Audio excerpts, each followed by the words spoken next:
आठवे ज्योतिर्लिंग श्री औंढा नागनाथ येथे आपण आलेलो आहोत।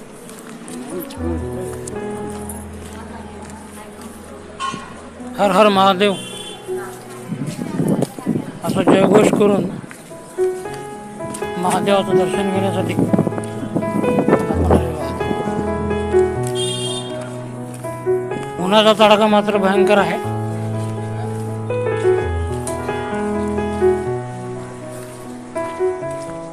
ज्योतिर्लिंगाचं दर्शन घेण्यासाठी आपण मंदिराकडे जात आहोत।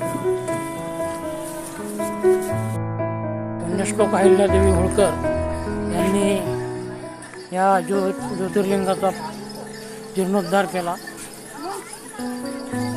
औंढा नागनाथ ज्योतिर्लिंग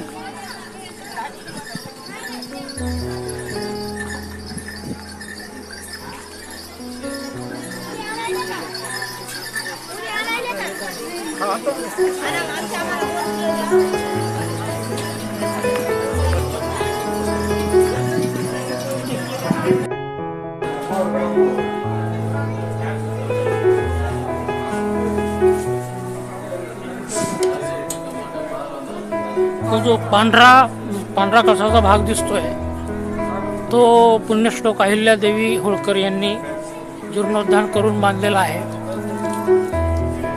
अतिशय सुंदर अशी नक्षीकाम त्या खांबावर आहे।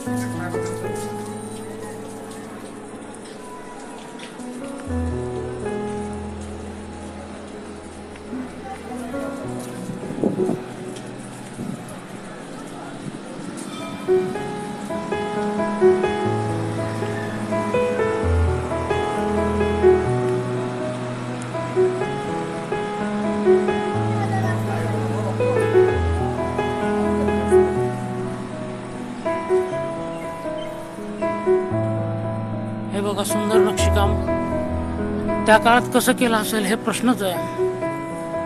पण सत्य तर आपल्या समोर दिसतंय। सत्यम शिवम सुंदरम असंही म्हणलं जातं।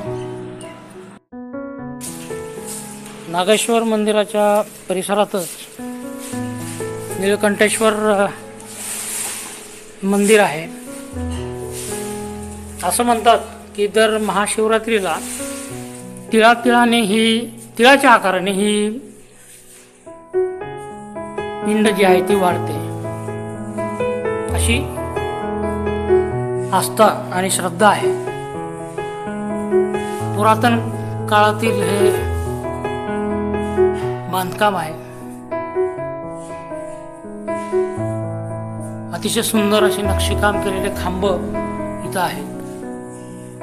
ओम नमः शिवाय, ओम नमः शिवाय, ओम नमः शिवाय।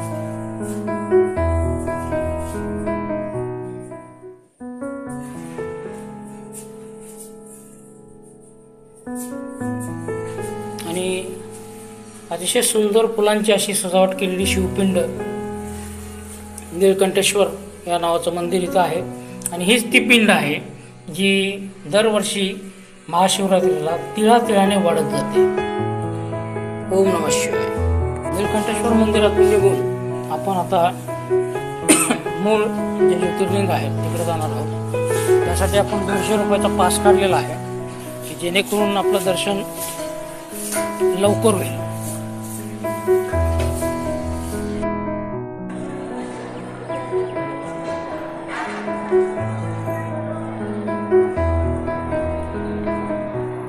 आठवे ज्योतिर्लिंग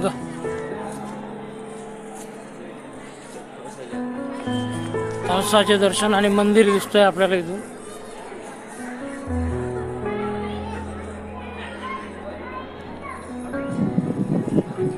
हर हर महादेव।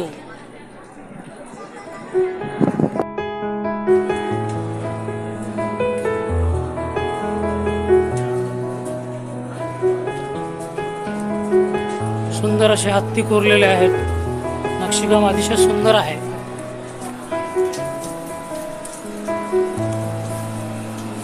ज्योतिर्लिंगाकडे आपण चाललेलो आहोत दर्शन घेण्यासाठी।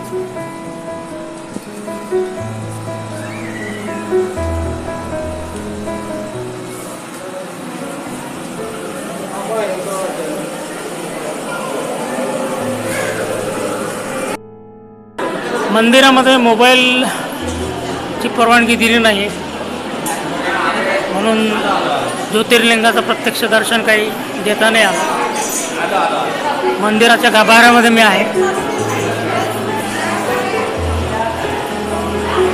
ज्योतिर्लिंग यात्रा यशस्वी झालेली आहे.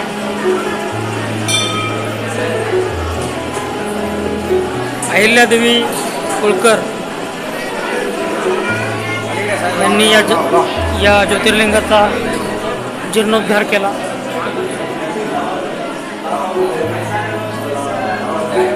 अतिशय असे भव्य आणि सुंदर नक्षीकाम असलेले मंदिर आणि महादेवाचं स्थान औंढा नागनाथ येथे आपण आहोत.